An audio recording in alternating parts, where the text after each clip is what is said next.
এখানে কে মালদার মানুষ কি ভুলতে চলেছে এই ব্যাপারে আপনি কি বলেন? দেখুন, মালদার মানুষ অবশ্যই বরকত সাহেবকে প্রচুর ভালোবেসেছে। আজকে আমি বরকত সাহেবকে দেখেই রাজনীতিতে এসেছিলাম, কিন্তু সেই সময়টা আলাদা ছিল, তখন কংগ্রেস খুব মজবুত ছিল।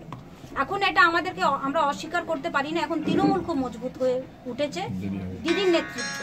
তাই অবশ্যই মালদাতে পুরো পশ্চিমবঙ্গ, তাই দিদির হাত শক্ত করে ধরা আমাদের সকলের দরকার। আমাদের এই দলের প্রচুর মানুষ, আমাদের যারা নেতৃত্ব এখানে আছেন, তারা সকলে আগে কংগ্রেসে ছিলেন। তারা সময় বুঝে ডিসিশন নিয়েছেন যে তৃণমূলে দিদির হাতকে শক্ত করার দরকার। আজকে আমিও তাদের সঙ্গে সামিল হয়েছি। আমরা সবাই এক পরিবার হয়ে দিদির হাতকে শক্ত করব।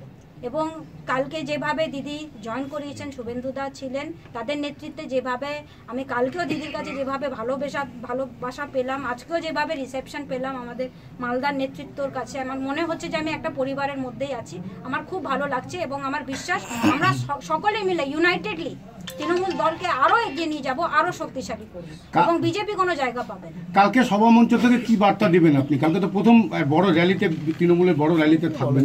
সেটা তো কালকে বলবো দাদা, না হলে তো র্যালি আমার তো ফ্লপ হয়ে যাবে। দিদি বলছি, কোতোয়ালি ভবনে একটা নতুন পার্টিশন দেখা গেল, একটা নতুন দরজা দেখা গেল, সেই বিষয় নিয়ে কি বলবেন?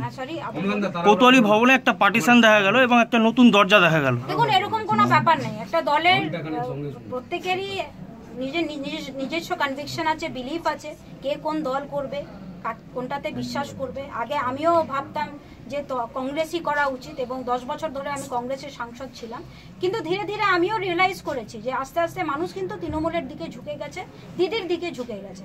তাই আজকে আমি সেটা রিয়েলাইজ করে আমি দিদির হাত না, ব্যাপারটা হলো আমরা দিদি পঞ্চায়েত নির্বাচনে আপনার নেতৃত্বে দল লড়েছিল মালদাতে, বারবার অভিযোগ করেছিলেন যে তৃণমূলের সন্ত্রাস। সেই তৃণমূলের থেকে কিভাবে কাজ করবেন?